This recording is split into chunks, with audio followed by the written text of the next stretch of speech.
cardiovascular.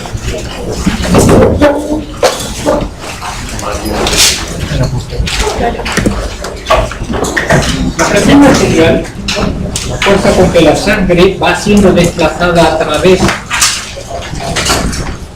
las paredes de las arterias que la contienen, se denomina presión arterial. La presión arterial obedece a una ecuación: gasto cardíaco o resistencia vascular periférica. La presión arterial tiene un comportamiento circadiano. La cifra mayor se obtiene cuando nosotros estamos despertando, dando la tierra, dando la vuelta, cuando estamos saliendo del sueño para el despertar. Y la presión más baja la registramos cuando estamos profundamente dormidos. La presión arterial se registra en cualquiera de los dos brazos, pero no hagan aquello que te registra en el brazo derecho y tienes una presión, te registra como que si el corazón fuese una balanza que se inclina a la derecha o se inclina a la izquierda. Fisiológicamente el corazón ejerce la expulsión del volumen sanguíneo de manera uniforme para el lado derecho. Si existen unos componentes que participan en la modificación de la presión arterial. De hecho, ustedes tienen que aprender a registrar la presión arterial identificando los ruidos del corazón, que son 5. Si no lo identifican, no lo saben identificar, no saben tomar la presión arterial con la columna de mercurio, que es el elemento más fiel para calificar el valor de la presión arterial. Siguiente, por favor. ¿Qué factores regulan la presión sanguínea? Este es el gasto cardíaco que hemos hecho referencia, donde participa el volumen circulante, y los factores cardíacos que tienen que ver con la fuerza de contracción, que tienen que ver con la incidencia cardíaca. Participa elementos electrolíticos como el sodio, los elementos mineralocorticoides, las hormonas aldosterona, la frecuencia cardíaca y la contractilidad, como hemos hecho referencia. La siguiente. En la resistencia periférica hay factores endocrinos, neurales, locales, que participan con acción vasoconstrictora, acción vasodilatada o cambios metabólicos localizados con autorregulación biónica. Siguiente, por favor. Nosotros podemos registrar la presión arterial a través de la columna de mercurio, del tensiómetro neroide, de los tensiómetros digitales. Lo interesante es que si nosotros vamos a tipificar a un paciente como hipertenso, tenemos que advertir que el antihipertensivo se va a usar todos los días, desde el registro hasta el final de los días. No hay que se regularizó, se normalizó y ya dejo de tomar. No es. La presión arterial no cura. Se controla, pero no cura. Es algo que sea una hipertensión arterial secundaria. Es decir, que obedezca a causas como tumores, estenosis, que se corrige la dolencia y nosotros recuperamos la normalidad de la presión arterial. Para tener un valor real, nosotros usamos el examen auxiliar para confirmar nuestro diagnóstico. Usamos el registro de 24 horas de la presión arterial que se denomina monitoreo ambulatorio de presión arterial. Así nos aseguramos el comportamiento de la presión arterial en la mañana, en la tarde, durante el sueño. Sobre todo durante el sueño. Porque si hay cuadros de hipertensión arterial determinados y el valor de la presión arterial por la noche no baja como debiera ser DIP,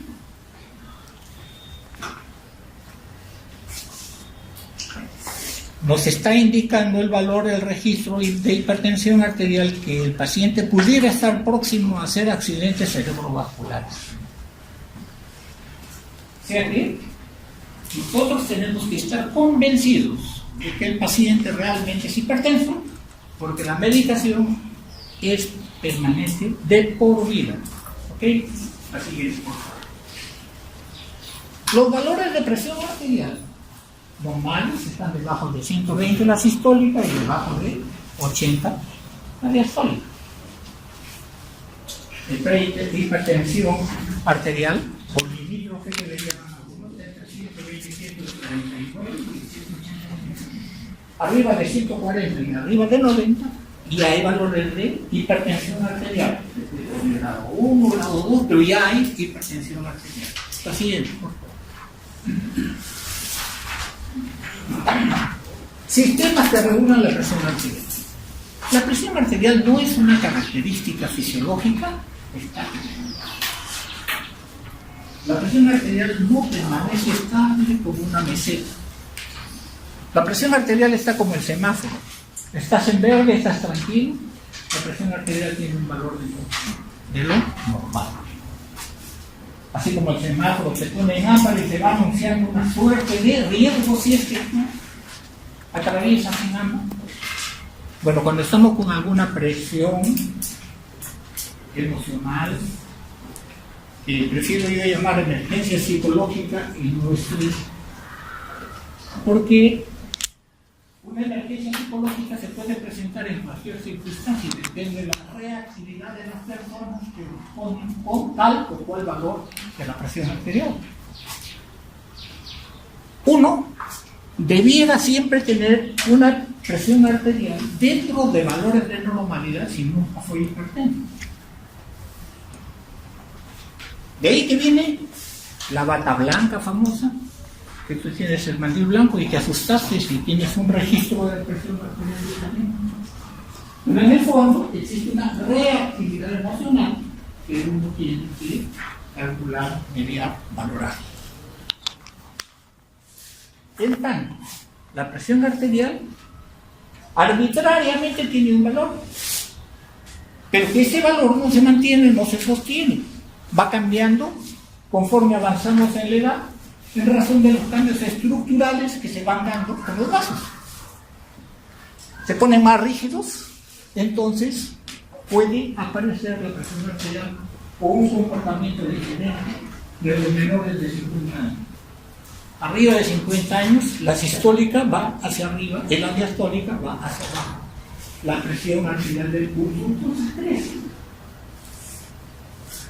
Sin embargo, existe la respuesta fisiológica que nos acompaña individualmente con el sistema nervioso simpático, el sistema renina-angiotensina-aldosterona y el sistema de regulación de volumen, que van a accionar sobre el cerebro, sobre el corazón, sobre los riñones, sobre los vasos de capacitancia, que son las médulas, y los vasos de resistencia, que son las arteriolas. Entonces, a través de estos sistemas, la presión arterial se mantiene más o menos constante. Cuando se afectan estas áreas, nosotros vamos a regularlo a través del uso de los fármacos antihipertensivos. ¿Por qué nos preocupa mantener la presión arterial en niveles normales? Que si no es así, se afecta el cerebro y las hemorragias, las isquemias o infartos cerebrales pueden dañar el cerebro.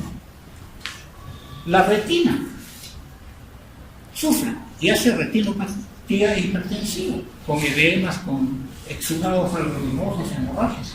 Se daña la visión, pues así es, hipertensión arterial no tratada.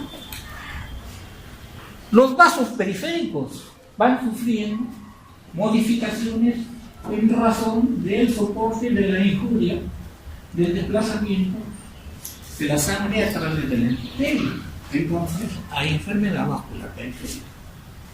Los riñones se dañan y entonces aparece la insuficiencia renal. En todo caso, se complica el manejo de la hipertensión arterial cuando el riñón, órgano que paralelamente se va comportando igual que la función cardíaca, en función del tiempo puede aparecer insuficiencia renal terminal. Uso de hemodiálisis complica entonces el panorama de lo que es salud pública. Finalmente, el noble corazón es el que recibe permanentemente la injuria de la hipertensión arterial y la pared de los vasos, de los ventrículos se van engrosando. Un símil es cuando nosotros levantamos pesas. Si lo hacemos cotidianamente, la masa muscular va creciendo. El corazón, si acaso le ofrece resistencia periférica aumentada, lógicamente para hacer esa resistencia tiene que hacer un efecto contráctil mayor. Y tanto se produce una hipertrofia medular izquierda.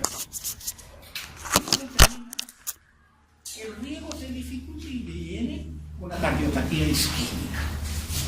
Y con la cardiopatía isquémica puede aparecer infarto de miocardio, puede aparecer insuficiencia cardíaca, puede aparecer muerte súbita. Entonces, todas estas cosas traen consigo la hipertensión arterial. Y por eso es nuestra preocupación. Lo que tienes que hacer lo que se debe hacer como oportunidad para evitar los daños futuros. Siguiente, por favor. Acá tienen 11 clases de medicamentos que existen en el tratamiento de la hipertensión arterial. El único que está fuera de uso son los bloqueadores ganglionarios por los efectos severos que hacen cuando se bloquea el sistema colinérgico y la sistema adrenérgico. La siguiente, por favor. Nosotros hemos estado hablando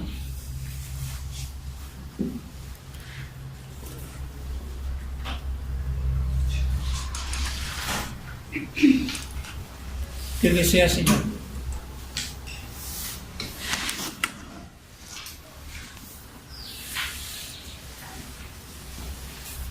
La presión arterial obedece, decíamos, a una ecuación que se llama gasto cardíaco por resistencia periférica. Cuando participan, y siempre van a hacerlo estos dos componentes, nosotros definitivamente tenemos que accionar sobre esos dos frentes para que el tratamiento de la presión arterial sea efectivo. Tenemos que accionar sobre el gasto cardíaco y tenemos que accionar sobre la resistencia periférica. En suma, si nosotros hacemos el tratamiento dual que controle lo que está sucediendo con el gasto cardíaco y con la resistencia periférica, sin duda que la respuesta de nuestro manejo va a ser exitosa sin él.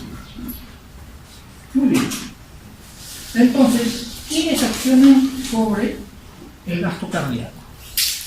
Los beta-bloqueadores, los bloqueadores del cáncer no dihidropiridina, los agentes diuréticos. Estos agentes dihidropiridina también accionan a nivel de la resistencia periférica. Entonces, todos los bloqueadores de calcio siempre van a accionar sobre la resistencia periférica.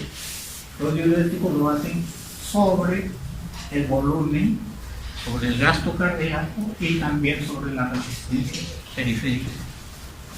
En este nivel, alfa y beta bloqueadores, inhibidores CK, bloqueadores de la angiotensina 1, los inhibidores directos de renina, los alfa-1 bloqueadores, los alfa-2 agonistas, todos los calcio antagonistas, los simpático-líticos y los vasodilatadores de acción directa van a participar en la regulación. La siguiente, por favor. ¿Por qué fallamos en la terapia? ¿Por qué el paciente no tiene adherencia a su tratamiento? ¿Por qué abandona el tratamiento? Entonces aquí hay una tarea que es dependiente del paciente. Y hay una tarea que depende del profesional. Cuando uno llega a un diagnóstico, tiene que haber hecho la elaboración, el análisis que le condujo a hacer el diagnóstico. Y luego, a través de su conocimiento de la existencia de los medicamentos, hacer la elección para la terapia combinada ideal. Digo terapia combinada porque, entendiendo que hay dos factores, gasto cardíaco, resistencia periférica, la terapia va a ser dual, siempre, preferiblemente siempre, no monoterapia, terapia combinada. Muy bien. Entonces, ¿qué depende de nosotros? Primero, que hagamos la elección correcta en función de los cambios que hemos identificado. Tenemos que saber la situación socioeconómica del paciente que va a recibir el tratamiento. Ojo, hay pacientes que pueden pagar la consulta, pero con eso se les fue el dinero para poder comprar el medicamento. Si el paciente no puede comprar el medicamento, entonces nosotros tenemos que ser muy cautos en hacer la elección de un medicamento de bajo costo. Porque por lo menos algo estás haciendo. No estás encareciendo el servicio, estás facilitando la administración del medicamento a través de un bajo costo. Por ahí, marca, genérico, esa es la única preocupación o la preocupación mayor que aparece. ¿Cuál es una diferencia? Es control de calidad. Los laboratorios de marca, bueno, pues elaboran más, necesitan más gente para vigilar cada proceso en el desarrollo de la etapa final. Investigación, publicaciones, ensayos, promociones, publicaciones, etc. Todo para el paciente. Pasando de que seguridad en la elaboración, control de calidad, vigilancia de la elaboración del producto final. Ustedes tienen un mototaxi, tienen un Pico, tienen un Nissan, un Toyota, un Volvo. Cuando quieren transportarte, acuérdense de que tienen un posible. No van a subir en buenas a primera, porque uno dice, llegaré a salir, puede llegar si no pasa nada. Y si pasa la administración, ¿qué va a suceder? De repente nunca llega. Un poco extrapolando y tratando de dar una explicación de que la elección depende de las condiciones en que esté el paciente. Si ustedes deben y tienen que conversar con el paciente para instruirles a que cumplan con su medicación, pues, lo que vale para la cardiología vale para todo, ¿eh? El paciente debe aceptar, debe asumir que lo que va a tomar va a ser beneficioso para su salud. Si ustedes quieren proyectar la salud de un individuo, naturalmente, primero piensan en la familia, luego en su comunidad, la sociedad toda y la salud del país finalmente. El médico tiene esa responsabilidad de estar preparándose para asumir roles cada vez más difíciles. Esa es la exigencia natural. El desarrollo global de un país no puede ir ni más lento ni más rápido que la salud general. Un niño enfermo no puede hacer sus clases, un joven enfermo no puede trabajar, no puede estudiar. Entonces tenemos que estar preparados para encarar ese tipo de situaciones también. Muy bien. Elegido el medicamento que debe cubrir las 24 horas, que sea de bajo costo, que sea seguro, que los efectos colaterales no se den. Entonces viene lo que corresponde al paciente, que es la mala adherencia. Oh, ya me cansé de tomar. Hoy tenía que tomar 3 medicamentos. No, ya estoy bien, ya. ¿Para qué tomo? Y si recibes la ayuda del vecino es igualito. Si es un familiar, todo el mundo comienza a ser de médico. No tomas esto, no. Entonces, si el paciente no toma su medicamento, no va a tener pues beneficio. No va a haber efecto tóxico, pero tampoco va a haber efecto benéfico. Nadie tiene dinero solo espontáneo. Tiene que ser suyo, si no, no puede gastar. Entonces, si tomas parcialmente, el resultado nunca va a ser pleno, va a ser más o menos regular. Finalmente, hay pérdida de confianza del médico que no regula, que no controla, que no supervisa, que no administra adecuadamente. Y el paciente, lógicamente, dice: si no he recibido instrucción, ¿hasta cuándo voy a tomar? Yo tomo con el desayuno, con el almuerzo, con la cena, con alimento, sin alimento. Es decir, hay un reto que nosotros no debemos olvidar. La siguiente. Y entonces acá para que recuerden. El término farmacocinéticos, dosis de efecto mínimo, dosis efectiva 50, dosis de máxima efecto. Cuando se llega a este nivel, tomar más medicamentos del que se necesita no va a ayudar más. Entonces se escribe el área bajo la curva para estimar el rango de concentraciones, ¿no?, sobre la cual la droga es efectiva. La siguiente: si nosotros sabemos que con el efecto mínimo la respuesta efectiva va a ser baja, el efecto colateral va a ser bajo, cuanto más droga, más dosis utilicemos, la posibilidad de los efectos adversos también crece. La siguiente: el óptimo es el que tengamos el máximo efecto con el menor efecto colateral. El máximo beneficio con las dosis ordinarias siempre es una preocupación para que el paciente tenga una mejor respuesta. La siguiente, por favor. El sistema simpático necesita del neurotransmisor norepinefrina, para lo cual hay que sintetizarse el neurotransmisor, hay que ver el almacenamiento, hay que ver la liberación en la hendidura sináptica y hay que ver la inactivación del neurotransmisor que se hace con catecol o metiltransferasa en nivel tisular o la monoaminoxidasa en el axoplasma de la terminación nerviosa. La siguiente. Beta bloqueadores alfa 1. El alfa 1 hace vasoconstricción periférica. Hay una enfermedad que se llama feocromocitoma que afecta a las suprarrenales con la inflamación. Aquí se usa fentolamina, fenoxibenzamina como bloqueadores del efecto alfa de las catecolaminas. Así es. La regulación simpático-adrenal depende mucho de los receptores beta de transmembrana que activan la proteína G y la adenilciclasa.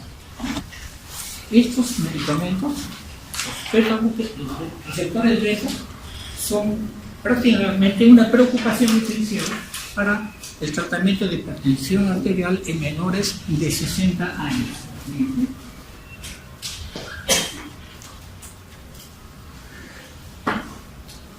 Los receptores beta y la necesidad de usar los bloqueadores de los receptores, hay diferencias metabólicas, farmacocinéticas y farmacodinámicas, en modulación de la acción, en la actividad simpático-mimética intrínseca o actividad agonista parcial, también en la acción vasodilatadora, en sus capacidades metabólicas de liposolubilidad, hidrosolubilidad, que nos invitan a hacer una elección para ver qué tipo de paciente le vamos a dar el tipo o la clase de beta bloqueador. La siguiente. Los receptores beta, es el beta 1, beta 2. Cuando uno estimula los receptores beta 1, tenemos que aumentar la frecuencia cardíaca y la fuerza de contracción del corazón. Cuando uno estimula los receptores beta 1 a nivel renal, la renina se libera. Los beta 2, cuando son estimulados, relajan la musculatura lisa bronquial, vascular, uterina y la intestinal. Siguiente. Los beta bloqueadores que tienen acción selectiva, beta 1 frente a beta 2, tienen acción radicalizante, acción de lidotopismo negativo. Con esos elementos reduce la presión arterial. Hay menos broncoespasmo en los pacientes que tienen dificultad pulmonar obstructiva crónica o asmas. Entonces pueden ser elementos disparadores de ataques asmáticos. Y en tanto, cuando uno usa un beta bloqueador selectivo, puede reducirse la posibilidad de que aparezcan estos fenómenos. Los efectos metabólicos se expresan también a nivel circulatorio. Enfermedades como el diabético, que tiene la arteria esclerosis prácticamente galopante y compromete vaso grande, brazo mediano, vaso pequeño y microcirculación.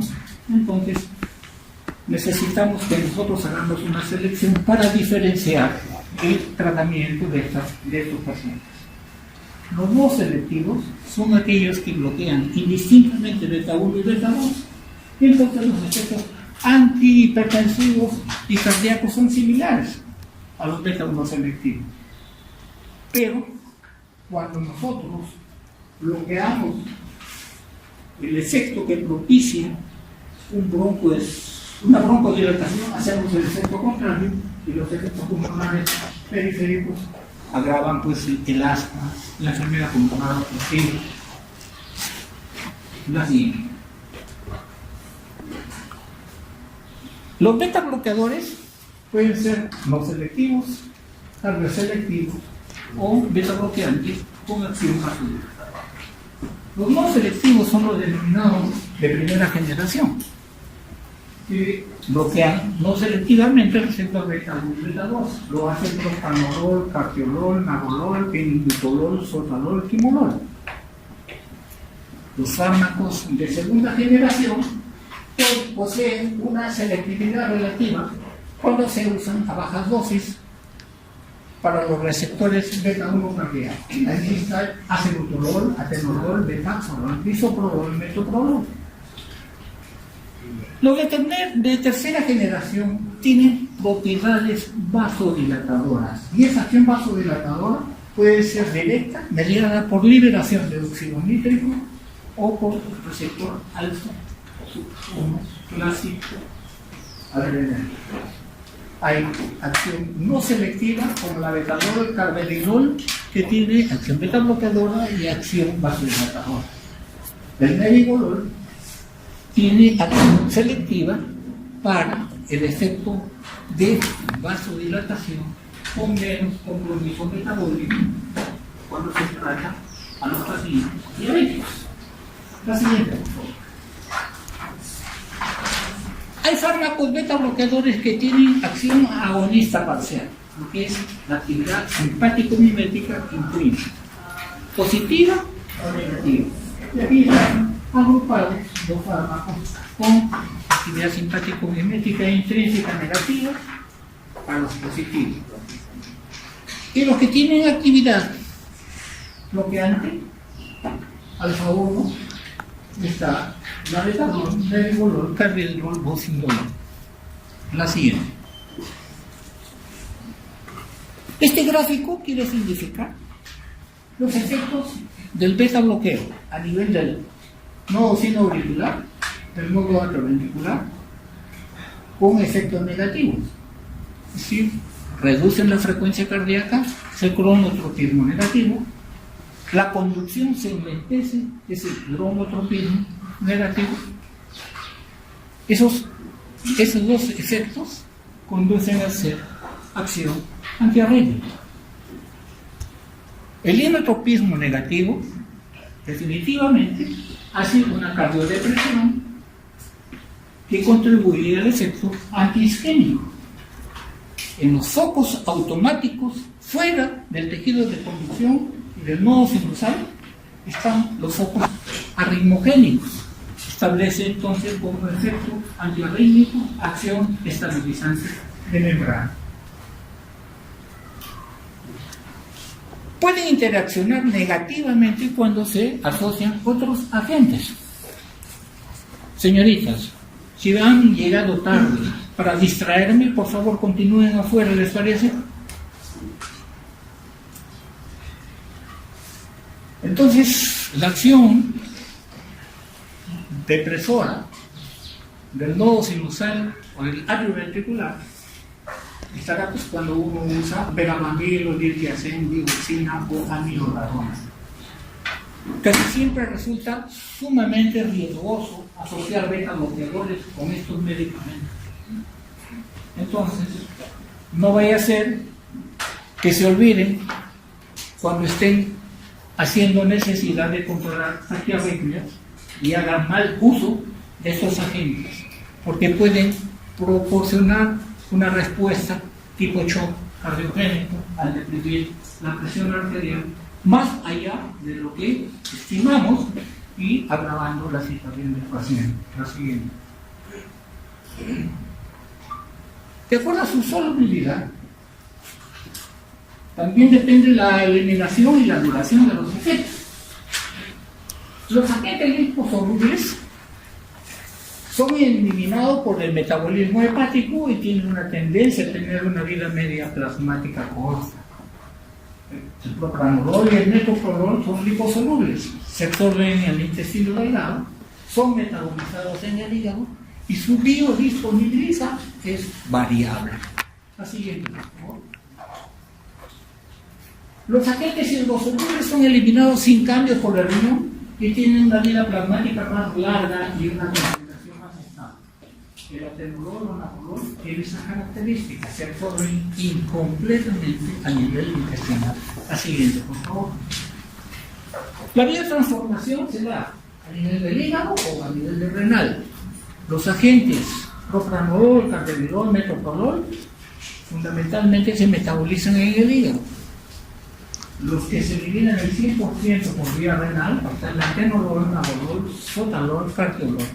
Otros pueden, como el bisoprolol, tener un metabolismo, una excreción intermedia entre lo que es vía renal o vía fecal.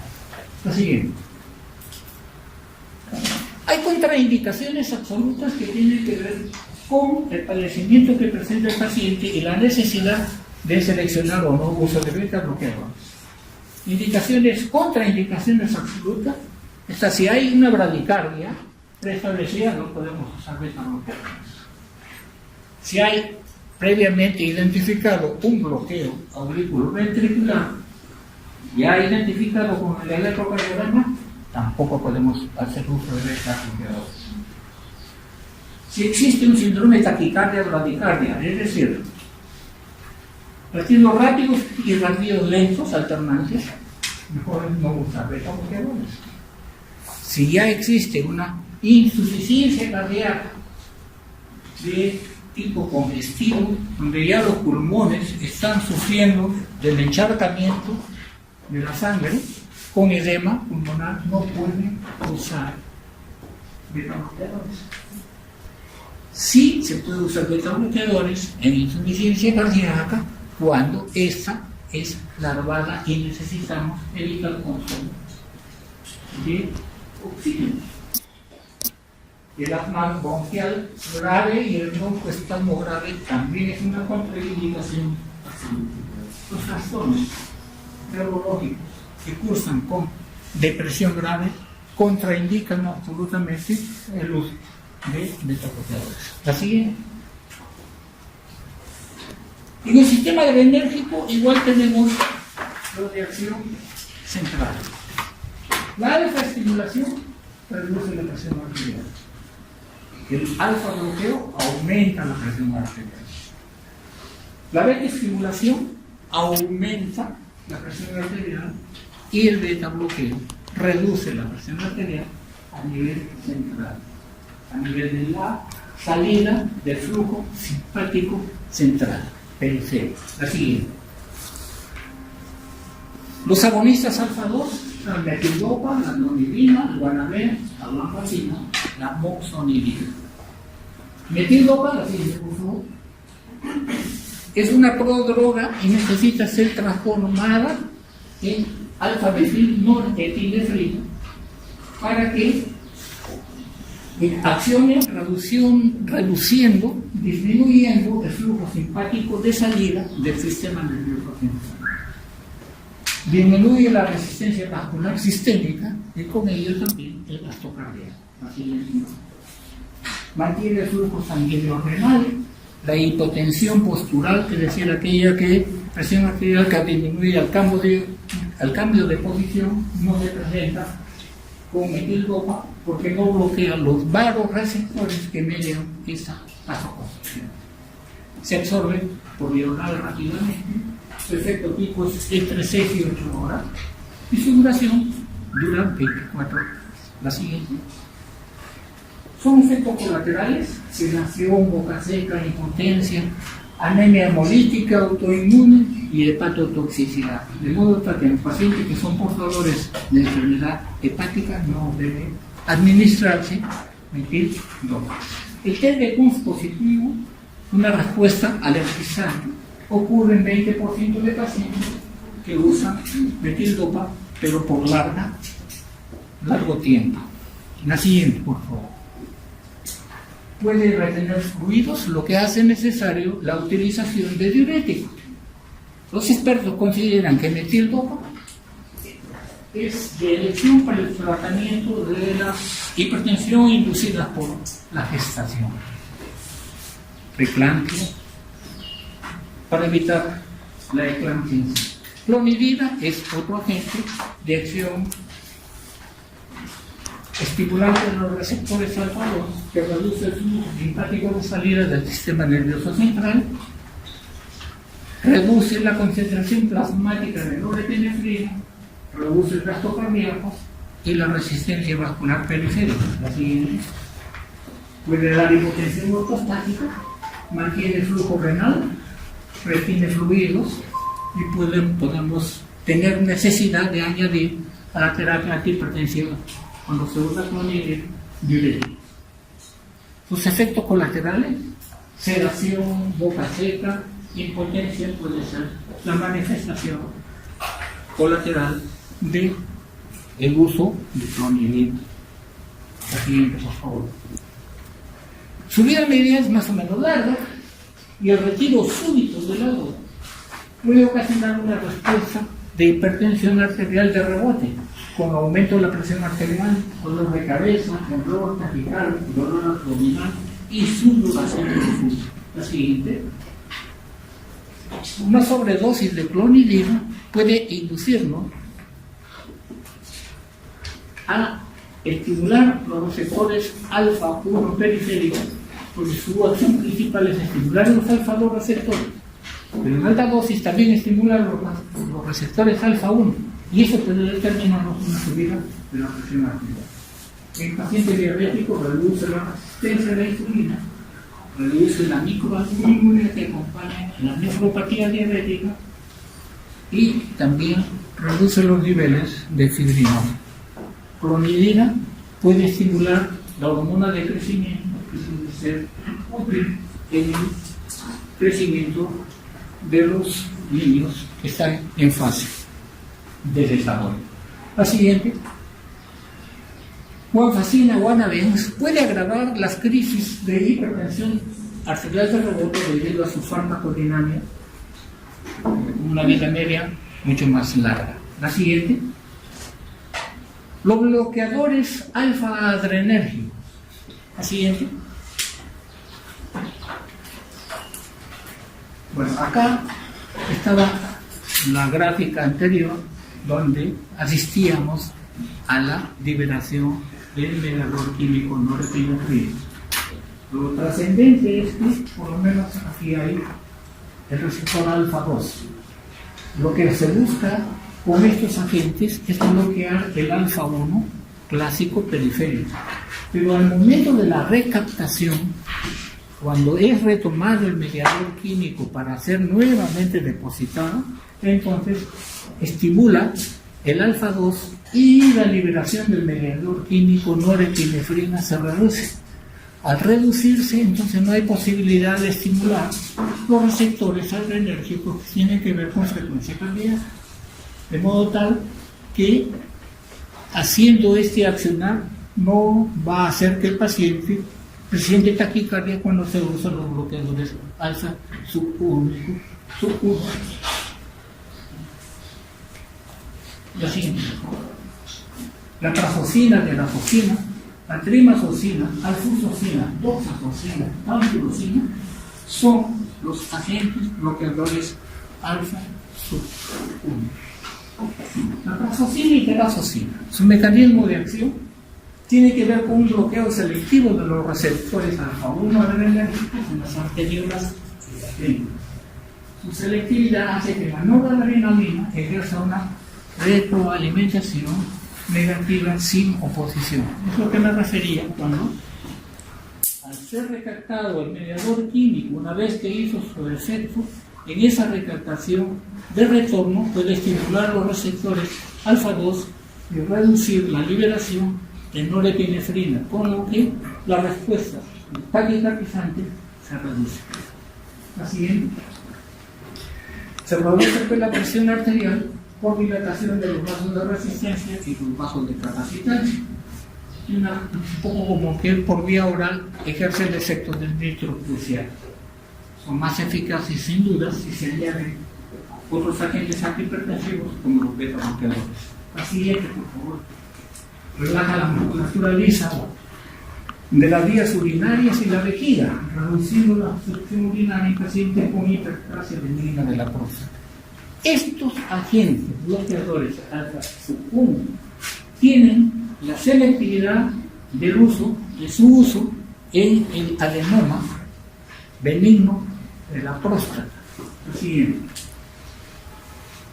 Al bloquear los receptores alfa-1 adrenérgicos del subtipo 1A, estos receptores constituyen más del 70% de los subtipos que existen en la próstata, y por eso que el efecto de este medicamento al bloquear esos receptores favorece, relaja la musculatura lisa de la vía urinaria baja y favorece la eliminación de orina. Así indicaciones: hipertensión arterial, la insuficiencia cardíaca por ese efecto doble sobre los vasos de capacitancia y los vasos de resistencia. En el síndrome de Raynaud, aquellas alteraciones eritocianóticas que afectan los dedos, sobre todo en los casos de frío, y la hipertrofia benigna de la próstata. La siguiente, por favor. La farmacocinética de la trazocina es que el 50% está biodisponible después de su administración oral, en la media de 3 horas, mientras que la tenazocina sufre pocos cambios en el metabolismo del primer pasaje hepático y su vida media es de 12 horas. Así es. Hipotensión postural es lo que tenemos que tener cuidado con la administración de la primera dosis. No siempre lo hacen todo, pero hay que tener cuidado porque se puede presentar. De ahí que la recomendación de que la primera dosis se dé cuando está el paciente acostado, evitará la hipotensión. Y el 5. Edema y palpitaciones pueden darse, dolor anginoso, incluso infarto del miocardio pueden acompañar al uso de estos agentes. Fíjate, por favor. Puede haber dolor de cabeza, somnolencia, ansiedad, insomnio, fatiga, rinitis, disnea, poliuria, disfunción sexual y priapismo también. La siguiente. Sus interacciones se dan con vasodilatadores sinistraitos, aumentando el efecto antihipertensivo. Con los antiinflamatorios no esteroideos, estos agentes casi siempre neutralizan el efecto antihipertensivo de los antihipertensivos. Así que hay que tener cuidado. Siguiente. La tamsulosina bloquea selectivamente los receptores adrenérgicos alfa-1A y alfa-1B de la próstata. De ese modo, alivia los síntomas producidos por la hiperplasia benigna de la próstata. Así es. El bloqueo selectivo y el riesgo de hipotensión es relativo. Este concepto de selectividad sobre estos receptores se le ha dado de uroselectividad. La siguiente. Se absorbe bien, se distribuye ampliamente por todos los tejidos, incluyendo la próstata, y sufre un metabolismo bastante grande en el hígado o citocromo. La siguiente. Sus metabolitos se expresan por vía renal y su vida media es entre 5 y 7. El sistema renina-angiotensina-aldosterona. Renina es una proteína que es fundamental en la regulación de la presión arterial y de los volúmenes circulantes. Es producido en el aparato yuxtamolecular del riñón. Existen 3 elementos fisiológicos fundamentales en la liberación de la renina. La estimulación de K1 simpática, la reducción de la presión de perfusión renal y la alteración de la concentración del sodio a nivel tubular. Cuando se dan esos 3 elementos, entonces la renina, que es una enzima proteolítica, va a hacer acciones sobre el angiotensinógeno y convierta angiotensina 1. Angiotensina 1 es un decapéptido que por acción de la enzima convertidora de angiotensina, que básicamente está en los pulmones, y entonces bloquea la transmisión de braquidiquinina, a la que hace desaparecer con fragmentos inactivos. Perdiendo 2 aminoácidos, la angiotensina 1 es un decapéptido, pierde 2 aminoácidos y se convierte en angiotensina 2. Este octapéptido puede estimular los receptores AT1 adrenales, con lo que produce aldosterona, con ello retiene sodio y hace que exista un control negativo de la renina. Sobre los receptores alfa 1 vasculares, entonces cuando uno estimula se produce la vasoconstricción, incrementa la presión arterial y es un elemento también de retroalimentación negativa a nivel de la producción de renina. Ojo que del angiotensinógeno 1 se puede pasar a la angiotensina 2, sobre todo cuando hemos bloqueado la conversión de enzima convertidora mucho tiempo. Cuando eso sucede, puede fracasar el tratamiento antihipertensivo que se usa con los priles, como la pril, sildenafil, tandopril, porque se usa una vía alterna para la síntesis de la angiotensina 2. Esta vía alterna depende del TPA o la catepsina G, que va a accionar sobre los vasos coronarios o los vasos arteriolares de capacitancia o de resistencia. La siguiente, por favor. Entonces, el sistema renina-angiotensina muestra 2 vías de síntesis. La vía natural, la que sigue angiotensinógeno, angiotensina 1, angiotensina 2. Y la vía no IECA, que lo hace con quimasa, tonina, catexina, carbiproteína. Y así se sintetiza angiotensina 2. La siguiente. Las acciones de la bradiquinina tienen diferentes acciones sobre el intestino, el endotelio vascular, el corazón, el miocardio mismo, el corazón, el vaso. Lo que nos interesa es que a nivel del tracto respiratorio, la formación de bradiquinina va a estimular y la condición de aparición de tos, que es la que nos hace evitar el uso de los priles, enalapril, tandolapril, sildenafil. Lo siguiente. Los IECA pueden ser clasificados como los pertenecientes al grupo sulfidrilo, al grupo carboxilo y al grupo carboxilo hidroxilo. Al grupo sulfidrilo comprende los compuestos activos que están sujetos al metabolismo que también origina metabolitos activos, el captopril. Captopril es un medicamento sumamente útil para corregir las hemorragias hipertensivas. Su efecto es rápido, pero su duración es corta. No sirve para tratamientos cortos, sirve solo para tratamientos agudos. En el grupo carboxilo, el prototipo es el enalapril. Todos necesitan ser transformados por el metabolismo hepático para convertirlos en diacidas y hacerlos agentes activos. Venlafaxine, cilazapril, fosinopril, enalapril, perindopril, pinapril, todos los priles accionan de esa misma manera. El lisinopril es soluble en agua, no se metaboliza y es excretado sin cambios en la orina. Todos los priles accionan inhibiendo la enzima convertidora de angiotensina y se encuentran en el endotélio vascular y es accesible a todos los grupos. Lisinopril tiene entre 7 y 12 horas de vida media. La siguiente, por favor. ¿Cuál es el mecanismo potencial de cardioprotección que nos ofrecen los inhibidores de la enzima convertidora de angiotensina? Primero, que reduce la pre- y la postcarga ventricular izquierda. Mejora la función diastólica de manera precoz. Reducen la estimulación simpática.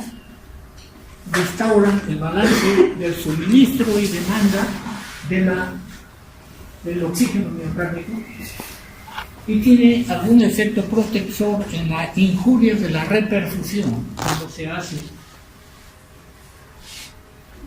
la colocación de los puentes aortocoronarios para salvar del infarto de miocardio a parte del tejido que está sometido a las injurias.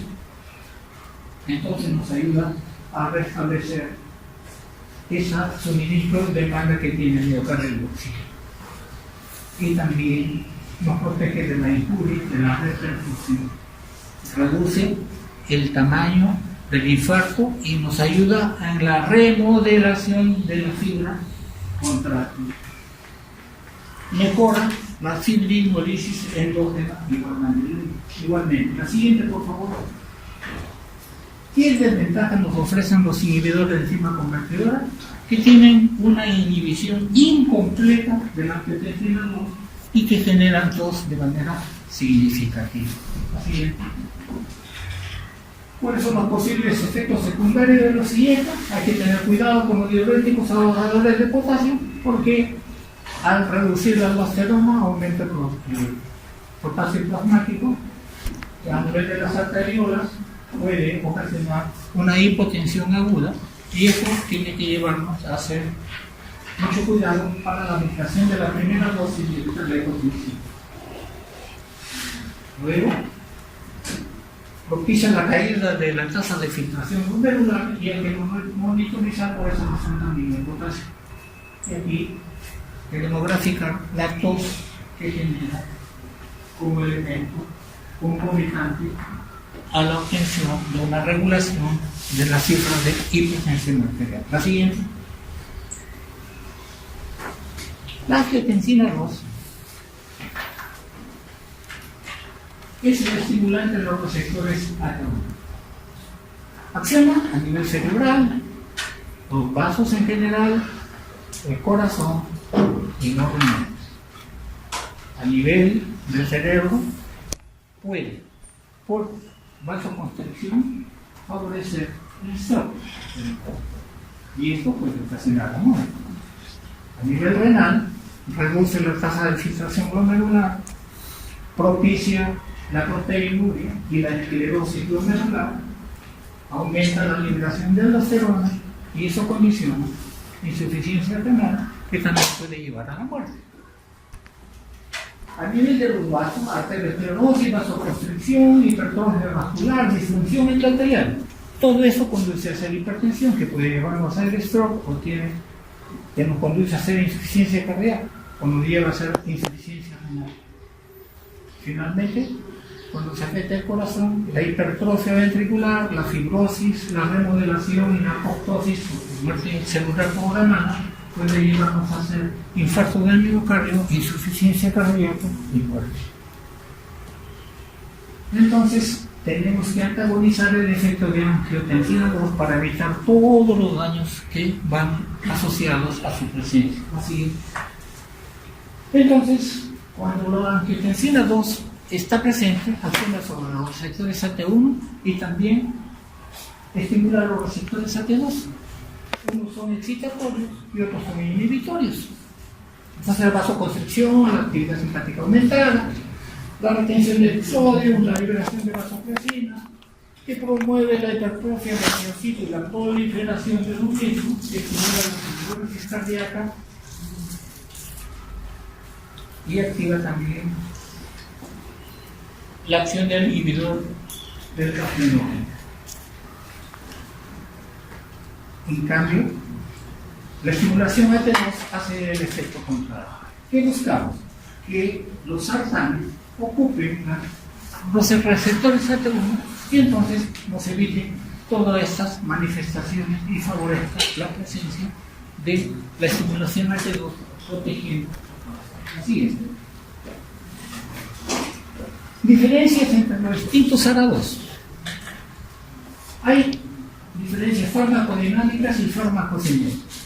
Dentro de las farmacodinámicas incluye distinta estructura, potencia, tipo de bloqueo, mecanismos de acción y efectividad clínica. La siguiente, por favor. Las diferencias estructurales se dan. Los ARA2 pertenecen a dos grupos químicos. Los bifeniltetrazoles, que incluyen el sartán, valsartán, irbesartán y candesartán. Y los no bifeniltetrazoles, que incluyen el losartán y candesartán. Candesartán tiene efectivo. Y olmesartán menosódico son los fármacos. Se convierten en el proceso de absorción en candesartán y olmesartán. La siguiente, por favor.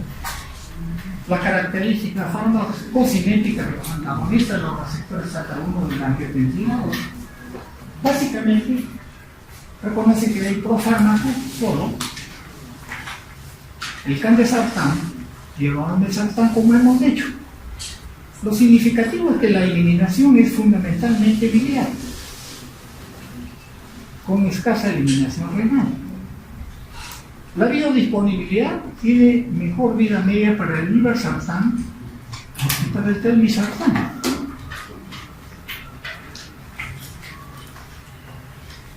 Estos factores hacen que nosotros valoremos al paciente hipertenso si tiene o no tiene alteraciones de la función hepática.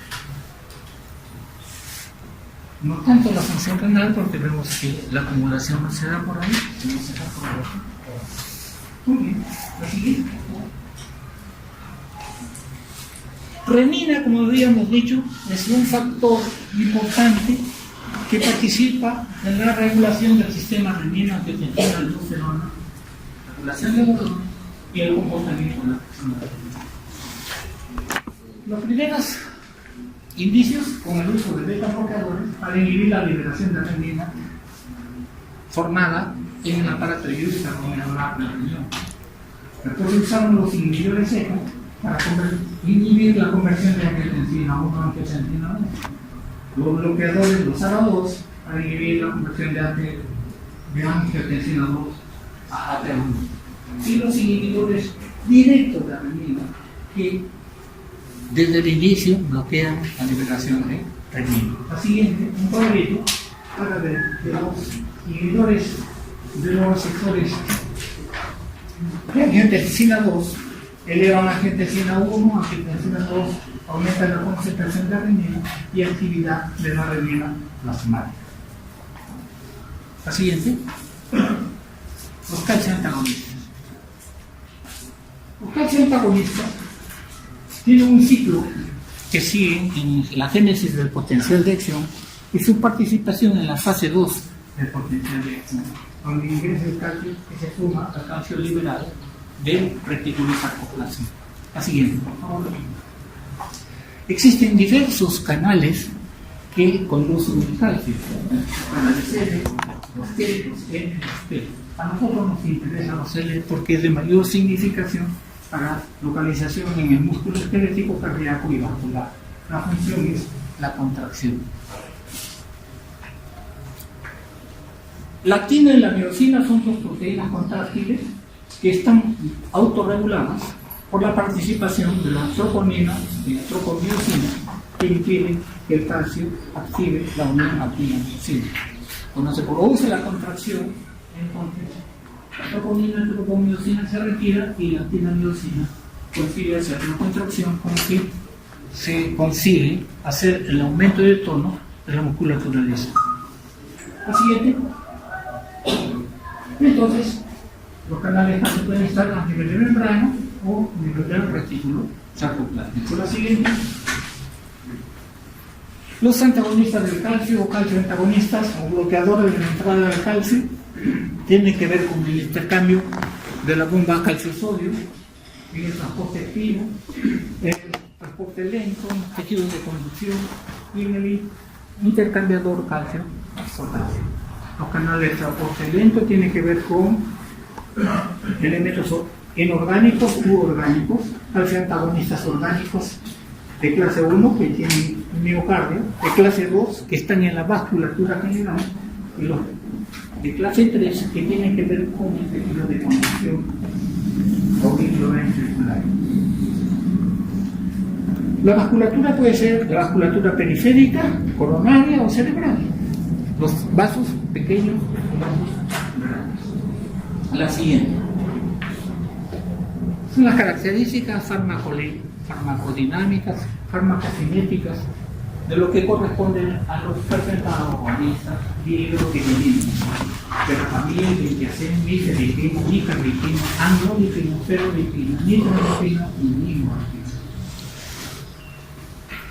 Vemos que dentro de la farmacocinética la biodisponibilidad y la unión de las proteínas plasmáticas con un tiempo de vida de media bastante bueno lo pintan amlodipina como el calcio antagonista ideal para dar tratamiento. ¿Cómo que ocurre? Es más utilizado porque nosotros ferrodipina que más o menos ofrece una farmacocinética semejante es más barata.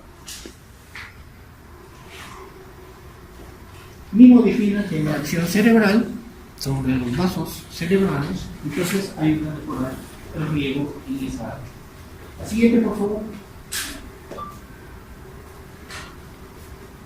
Entonces, la clasificación de los calcios antagonistas derivan de la fenilalquilamina, como es el verapamilo, las dihidropiridinas que hemos hecho mención, acabamos de ver. Hay agentes nuevos, lipofílicos, como la acidipina, la escamidipina y manidipina. Y los derivados benzodiazepinas que tienen acción para frenar las arritmias, taquiarritmias supraventriculares que nos ayudan a controlar la presión arterial, particularmente en los pacientes diabéticos. También hay bloqueadores mixtos de canales de sodio y potasio como el meperidina y antihistamínicos como la flunaricina. En una suerte de vértigos o mareos pueden ayudar a corregir. La siguiente, por favor. Tenemos las variables de frecuencia cardíaca, el retraso del tejido de conducción auriculoventricular, la postcarga, la presión arterial sistémica. La postcarga tiene que ver con la presión arterial sistémica. Todos los calcio antagonistas lo hacen, verapamil, vintiacén, dihidropiridinas. Con la frecuencia cardíaca, el verapamil baja la frecuencia cardíaca más que el vintiacén, que también la baja. Y los dihidropiridinas más bien aumentan la frecuencia cardíaca. El retraso anual lo hacen todos, excepto los dihidropiridinas, y hemos dicho que la postcarga o la presión arterial se suman por dihidropiridina, verapamil y vintiacén de la misma forma. Más intenso lo hace dihidropiridina. La siguiente. En la contractilidad cardíaca, la reduce el verapamil, luego la alteran las dihidropiridinas y algo hace vintiacén. La vasodilatación coronaria las aumentan todos, con más fuerza las dihidropiridinas, y la relajación sistólica contribuye los tres grupos para aumentar la relajación sistólica. Siguiente. La causa de un efecto adverso que ofrecen los calcio antagonistas tiene que ver con el edema periférico. El edema periférico aparece cuando hay una gradiente de presión entre el capilar arteriolar y venular que genera extravasación de los fluidos intravasculares. Sigue, por favor. Los principales determinantes de la presencia de edema de fluidos extracapilares se deben a la presión intracapilar, la presión oncótica de las proteínas que ejercen fuera del vaso, la permeabilidad de los capilares y del drenaje linfático. La siguiente, por favor. La cantidad de edema es dependiente de la dosis. En grandes dosis, la presencia de edema va a ser mayor y aparece 6 meses después de iniciar la terapia. Se le va a cambiar, entonces se aparece a un bloqueador de calcio de tipo lipofílico o añadir inhibidores de los ARA2 o de los IECAS. Así es. Para estos efectos, los IECAS, más que los ARA2, pueden producir el edema periférico al reducir la resistencia postcapilar y normalizando la presión intracapilar, produciendo la extravasación de los fluidos. Así es. Añadir diuréticos no es efectivo, porque los edemas relacionados a los bloqueadores de canales de calcio no son causados por una sobrecarga de fluidos o de sodio. La siguiente. Las drogas vasodilatadoras de acción directa, pues tenemos a la hidralacina, minoxidil, nitrocruciato, diazoxid y la nitroglicerina, referente a su relación arterial sobre las venas. Hidralacina y minoxidil mayores, nitrocruciato, las dos, arteriolar y venular. Diazoxid más arteriolar que venular y la nitroglicerina más venular que arteriolar. O los bloqueadores de calcio igual, arteriolar más que vena, los IECAS más arterial que vena, los bloqueadores de calcio más arterial que vena. Así es. Gracias por su atención.